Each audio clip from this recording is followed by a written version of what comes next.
Hello friend, good afternoon. তো এখন বাজে 12:30 বেজে গেছে আর আজকে স্নান টান সব কমপ্লিট হয়ে গেছে। কারণ আমাদের এই পেছন দিকটায় না কে একটা বিড়াল মেরে ফেলে রেখে দিয়ে গেছে। এবার জ্বালা তো আমাদের, নাহলে তো গন্ধ বেরাবে, যত পচবে। তো ওইটাকে ফেলে দিয়ে আসলো দাদা ভাই, আর আমিও স্নান করে নিলাম, নিয়ে যে এখন পুজো দেবো বলে ফুল নিয়ে আসলাম পাশের বাড়ির দিয়ে। এবার আমাদের এই জঙ্গলে কতগুলো হয়েছে, কিন্তু ওই যে যাওয়া যাবে না ওখানে। বাবা এই গিরগিটিটা কত বড়টা গিরগিটি দেখেছো? তো কটা বেলপাতা নেই, এই যে কত সুন্দর বেলপাতা হয়েছে দেখো। তো এই বেলপাতাটা নিই কটা ছিঁড়ে, আর কটা তুলসী পাতা নিই। তো নেওয়া হয়ে গেছে, আর এখানটায় দেখো ফুল হয়েছে সাদা সাদা। তো এইগুলো আর ছিঁড়তে পারবো না, দেখি দেখো। তো যে কটা সামনে আছে সে কটা নেই। তো এই দেখো সাদা সাদা ফুল।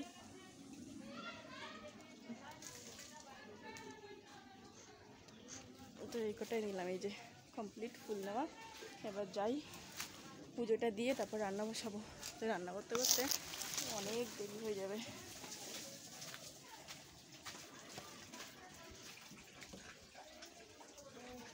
তো আমি ঠাকুরের জায়গাটা পরিষ্কার করে নিয়েছি। ঘটের মধ্যে যখনই কলা দেওয়া হয় বৃহস্পতিবারে, ইঁদুরে সব নিয়ে ঘট মট ফেলে দিয়ে যে কী যে করে, তার মধ্যে এই যে টিকটিকি চলে গেল। ওই বড় বড় টিকটিকি ইঁদুরে করে যা বাঁচে, ওই টিকটিকি এসে ঘট ফেলাবে, নকুলদানা খাবে, ঠাকুরগুলো ফেলে দেবে, শিব ঠাকুরের ত্রিশূলটা ফেলে দেবে, রাগ উঠে যায়। তো চলো পুজোটা দিয়ে নিই।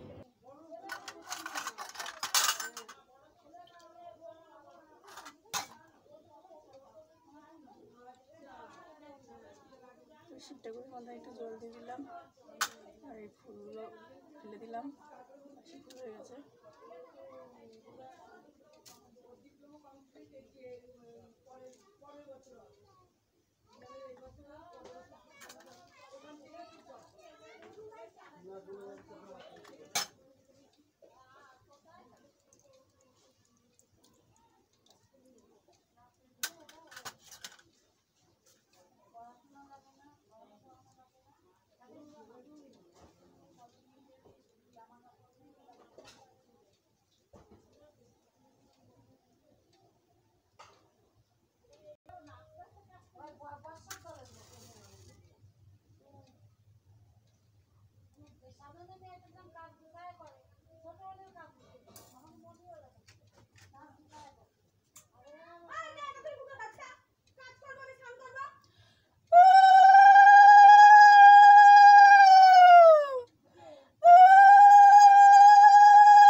তো গাইস পুজো দেওয়া কমপ্লিট, এবার যাবো রান্নার দিকে। দেখো ঘাম গলে গলে পড়ছে।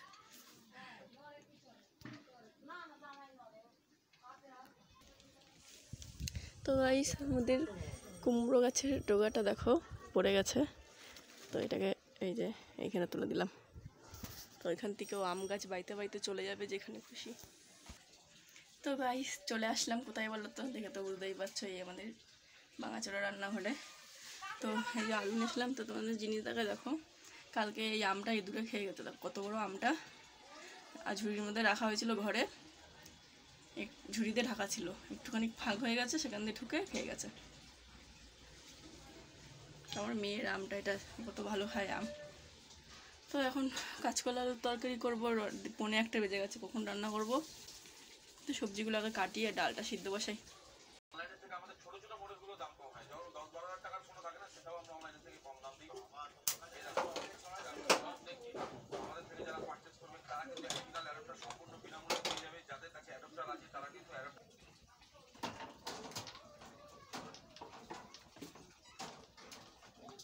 ওই যে কাঁচকলা,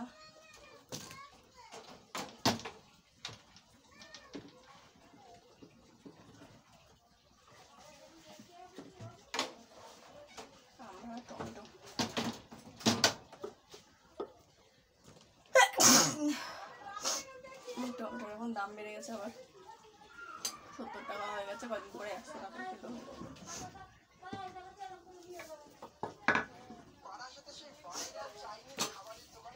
এই গলাটা দেখো একদম নাগপুরি।